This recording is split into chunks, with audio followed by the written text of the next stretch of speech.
Hello everyone, it's Michelle Gilmartin here today with another Technique Tuesday on Thursday, as is often the case. Today we're going to be talking about this little black button that's on the side of your J-foot if you have a Baby Lock or Brother machine. And it's not just specific to the top of the line machines, it's on all the machines, pretty much from the PS500 all the way up the line. And I know you probably noticed that before and thought, what is that little black button for? So today we're going to talk about that. This little black button is like your built-in hump jumper when the foot is having trouble crossing a heavier seam. So I'm going to do a little demo here with this piece of denim, but I'm also going to fold it so that it's a little bit thicker than just one going over one seam, so that perhaps you can get a better idea of how this can help you. So first of all, here's my first reaction with this and why I love it. It's attached to the machine, so I'm not likely going to lose it. It's the foot I use the most often on the machine. So this is where I can come to the side here a little bit. And let's see if I can zoom in a little. All right. So I'm just going to slow the machine down so it's stitching slowly. I'm going to just go ahead and start stitching.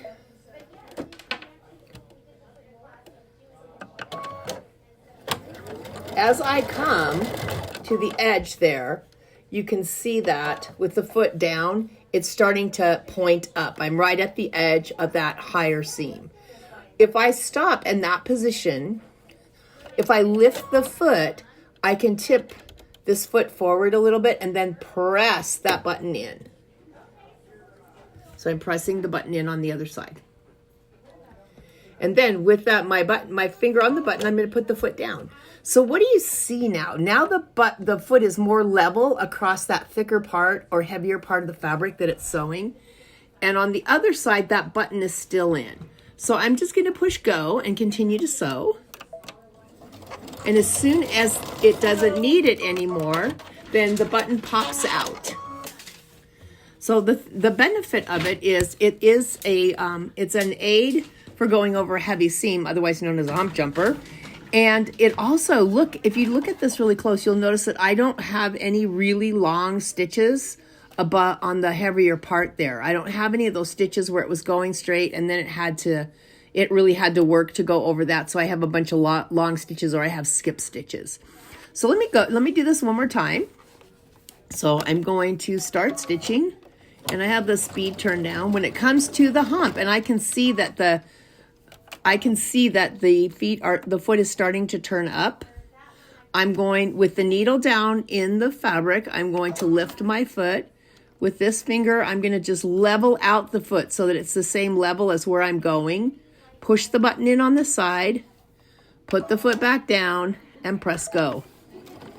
When it goes over that, you'll see the button popped out all by itself.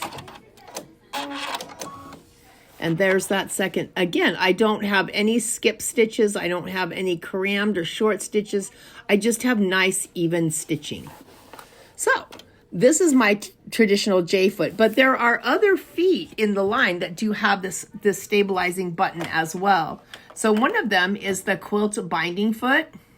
And you'll notice on the quilt binding foot, it's in this one as well, because you could be going over different layers of fabric, different weights of fabric, different heights of fabric when you were doing a quilt binding. The other one that has it is your Stitch in the Ditch has it. So if you have something that's specifically a little bit more lofty in the batting department as something else, when you're doing your Stitch in the Ditch, you can actually use the button on the side of this one to level out that foot for that difference in fabric. So I hope you enjoyed this short little Technique Tuesday video. Gotta love this little button on the side of the foot. Number one, it comes with the machine. You already have it. It's attached to the machine so you can't lose it. And it's really easy to operate. So I hope you enjoyed this. Thanks.